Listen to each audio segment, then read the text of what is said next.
ഏതെങ്കിലും ഒരു സംസ്ഥാനത്ത് ഇലക്ഷനിൽ ഒരു സെറ്റ് ബാക്ക് ഉണ്ടായി എന്നുള്ളത് കൊണ്ടോ എന്തെങ്കിലും ഒരു പെർട്ടിക്കുലർ വിഷയത്തിൽ അവർ ഒന്നിച്ചു നിൽക്കുന്നില്ല എന്നുള്ളത് കൊണ്ടോ അവരെ എഴുതി തള്ളാനായി എന്ന് ഞാൻ വിശ്വസിക്കുന്നില്ല.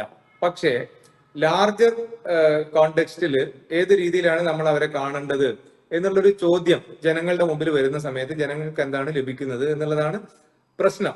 ഇവിടെ ഇപ്പൊ അദ്ദേഹം ചൂണ്ടിക്കാണിച്ച വിഷയത്തില് ഷാബു പ്രസാദ് അവിടെ ലൈനിൽ ഇല്ലാത്തതുകൊണ്ട് ഞാൻ അദ്ദേഹത്തിന് തൊട്ട് ശേഷം സംസാരിക്കുന്നതുകൊണ്ട് തന്നെ അദ്ദേഹം ചോദിച്ച വിഷയത്തെ പറ്റി പറയാം. ഇപ്പൊ 2G സ്പെക്ട്രം വിഷയം പോലെയോ മറ്റേതെങ്കിലും വിഷയം പോലെയോ എന്തുകൊണ്ടാണ് അദാനി വിഷയം ഉയർന്നു വരാത്തത് എന്നുള്ളതാണല്ലോ.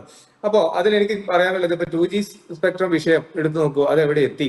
ചർച്ച ചെയ്ത് കഴിഞ്ഞു, JPC വെച്ചു, അതിനുശേഷം അത് കോടതിയിലെത്തി. അത് സംബന്ധിച്ച് ഒരുപാട് ഇൻവെസ്റ്റിഗേഷൻസ് അല്ലാത്ത നിലയ്ക്ക് നടന്നു. അപ്പൊ അത് കോടതിയിൽ എത്തിക്കാനും അതിന്റെ പേരിൽ ചില ആളുകളെ അറസ്റ്റ് ചെയ്യാനും നടപടികൾ എടുക്കാനും ഒക്കെ സാധിച്ചില്ലേ? ഇപ്പോ അദാനിയെ സംബന്ധിച്ച് പറയുന്നു, അദാനി അംബാനി ഇവര് രാജ്യത്തിന്റെ എല്ലാ സമ്പത്തും കൊള്ളയടിക്കുന്നു. ഇത് സ്ഥിരമായി ആരോപിക്കപ്പെട്ടുകൊണ്ടിരിക്കുന്ന കാര്യമാണ്.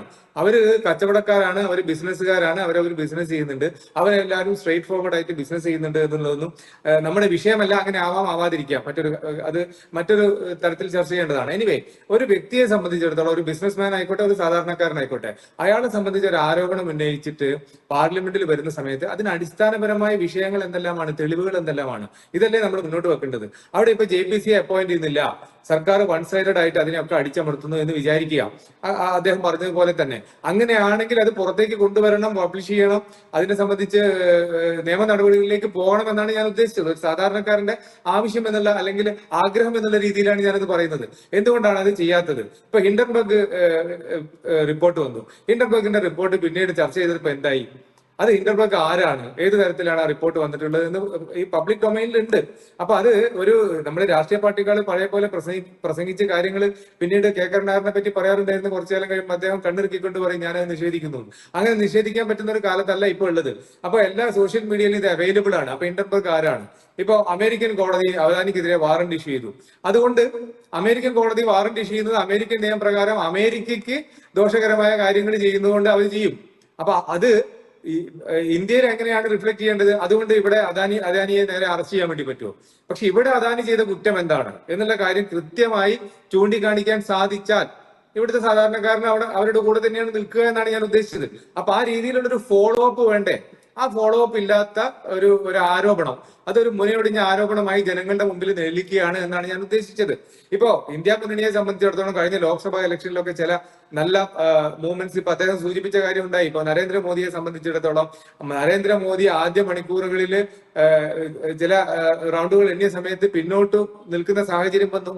ആകെ അദ്ദേഹത്തിന്റെ ഭൂരിപക്ഷത്തെ ഗണ്യമായി കുറയ്ക്കാൻ വേണ്ടി പറ്റി. സ്മൃതി ഇറാനിയെ UP-യിൽ വളരെ വിപ്ലവകരമായി പിടിച്ചെടുത്തു എന്ന് പറയുന്ന സീറ്റിൽ സ്മൃതി ഇറാനിയെ പരാജയപ്പെടുത്താൻ പറ്റി. ഇതൊക്കെ ഇന്ത്യ മുന്നണിക്ക് മുന്നോട്ട് വെക്കാൻ കഴിയുന്ന ചില നേട്ടങ്ങളായി തന്നെ പറയാം. പക്ഷെ അതേസമയം അതൊക്കെ അവിടെ UP-യിൽ ഉണ്ടായ ചില പ്രശ്നങ്ങളുടെ അടിസ്ഥാനത്തിലാണെന്ന് പറയാൻ വേണ്ടി BJP-യെ സഹായിക്കുന്ന രീതിയിലുള്ള പെർഫോമൻസ് ആണ് മറ്റു സ്ഥലങ്ങളിൽ ഉണ്ടായിട്ടുള്ളത്. അപ്പൊ ആ രീതിയിൽ ചിന്തിക്കുകയാണ്. ഞാൻ ജനങ്ങളുടെ ഒരു പെർസ്പെക്റ്റീവിൽ വന്ന് ചിന്തിക്കുന്ന സമയത്ത് ജനങ്ങൾക്ക് മുന്നിലേക്ക് നിങ്ങൾ വെക്കുന്ന വിഷയങ്ങളെ സംബന്ധിച്ച് കൃത്യമായ ഫോളോ അപ്പ് ഇല്ലാതെ റിപ്പീറ്റ് ചെയ്തുകൊണ്ട് ഈ ആരോപണങ്ങൾ, ഇപ്പോ നമ്മള് പഴയ ആടിനെ പട്ടിയാക്കുക എന്നുള്ള ഒരു പ്രയോഗമുണ്ട്. അപ്പൊ അതുപോലെ ഒരാളെ ചൂണ്ടിക്കാണ്ടി ഇയാൾ അഴിമതിക്കാരനാണ്, ഇയാൾ ക്രിമിനൽ കുറ്റം ചെയ്ത ആളാണ്, ഇത് നിരന്തരം പറഞ്ഞുകൊണ്ടിരുന്നാൽ അതിനെ സംബന്ധിച്ച് ഒരു ഫോളോ അപ്പ് ഇല്ലാഞ്ഞാൽ ആ രീതിയിലേക്ക് മുന്നോട്ട് ഇപ്പൊ പാർലമെന്റിന് മനസ്സിലാക്കാം. പാർലമെന്റിൽ ഭരണകക്ഷി അവരുടെ ഭൂരിപക്ഷം ഉപയോഗിച്ച് ചർച്ച ചെയ്യാൻ സമ്മതിക്കുന്നില്ല. ഓക്കെ, അത് ജനങ്ങളുടെ മുമ്പിലേക്ക് വെക്കാൻ, രാഷ്ട്രീയപരമായി മുന്നോട്ട് വെക്കാനുള്ള അവകാശം പ്രതിപക്ഷ മുന്നണിക്കുണ്ട്. പക്ഷെ അതേ സമയത്ത് അവിടെ നിർത്തുന്നത് എന്തിനാണ്? ഇപ്പൊ ജനങ്ങളുടെ സ്വത്ത് കൊള്ളയടിക്കുന്ന ഒരു വ്യക്തിയെ സംബന്ധിച്ചിടത്തോളം ഒരു ചർച്ചയിൽ നിർത്തേണ്ടതാണോ? എന്റെ ചോദ്യം അതാണ്. എന്തുകൊണ്ടാണ് അത് കോടതിയിലേക്ക് വന്നു ഒരു പെർട്ടിക്കുലർ ആയിട്ടുള്ള ഒരു ഇൻസിഡന്റ് കാണിച്ചുകൊണ്ട് ഇന്ന തെളിവുകളുണ്ട്, ഇവർക്കെതിരെ നടപടി എടുക്കണം എന്ന് മുന്നോട്ട് വെക്കാത്തത് എന്തുകൊണ്ടാണ്? ഒരുപാട് വിഷയങ്ങൾ വേറെ ഉണ്ട്. പക്ഷേ ഈ അദാനിയെ സംബന്ധിച്ചിടത്തോളം ഇത് പാർലമെന്റിൽ നിരന്തരമായി ഉന്നയിച്ചുകൊണ്ടിരിക്കുന്ന ഒരു കാര്യമായതുകൊണ്ടാണ് ഞാൻ പറയുന്നത്. അപ്പൊ അതിനെ സംബന്ധിച്ച് ഒരു ഫോളോ അപ്പ് ഇല്ലാത്തത് ജനങ്ങളുടെ മുമ്പിൽ ഒരു സംശയം, ഒരു ക്വസ്റ്റ്യൻ മാർക്ക് അവിടെ ഇടുകയാണ്. എന്തുകൊണ്ടാണ്? അപ്പൊ അതേ സമയത്ത് തന്നെ അത് കോടതിയിലൊന്നും എത്തിക്കാതെ മറ്റ് സംസ്ഥാനങ്ങളിൽ ഇതേ ഇന്ത്യ മുന്നണിയിലെ പ്രമുഖ കക്ഷികൾ ഈ അദാനിയോടൊപ്പം നിൽക്കുകയാണ്. അദാനിക്ക് വേണ്ടി ബിസിനസ് ചെയ്യുന്നു, അല്ലെങ്കിൽ ബിസിനസ് ചെയ്യാൻ അവരെ അനുവദിക്കുന്നു. അപ്പൊ അങ്ങനെ വരുന്ന സമയത്ത് ഒരു കൺഫ്യൂഷൻ ക്രിയേറ്റ് ചെയ്യപ്പെടുകയാണ് ഞാൻ ഉദ്ദേശിച്ചത്. ഈ കൺഫ്യൂഷൻ ക്ലിയർ ചെയ്യാൻ വേണ്ടി ഇന്ത്യ മുന്നണി എന്ത് ചെയ്തു എന്ന് ചോദിച്ചാൽ അതിന് കൃത്യമായ ഒരു ഉത്തരം അവർക്ക് നൽകാനില്ല എന്ന് നിഷ്പക്ഷമായി വിലയിരുത്തുന്ന ഒരാളെ സംബന്ധിച്ചിടത്തോളം അങ്ങനെ പറയാൻ പറ്റുള്ളൂ. അപ്പൊ അങ്ങനെ ഒരു നിലപാട് ഫോളോ അപ്പ് വന്നു കഴിഞ്ഞാൽ ജനങ്ങൾക്ക് വിശ്വാസം അവരിലേക്ക് വരും. ഇപ്പൊ ഇന്ത്യ മുന്നണി അപ്പാടെ തകർന്നു, ഈ ഇത്തരം കാര്യങ്ങൾ കൊണ്ട് തകർന്നു എന്നുള്ള വിലയിരുത്തലിലേക്ക് പോകുന്നത് ശരിയാണെന്ന് എനിക്ക് തോന്നുന്നില്ല. അത് തകർച്ചയിലേക്ക് പോയിക്കൊണ്ടിരിക്കുന്ന ഒരു അവസ്ഥയിലാണ് എന്ന് പറയാനാണ് എനിക്കിഷ്ടം.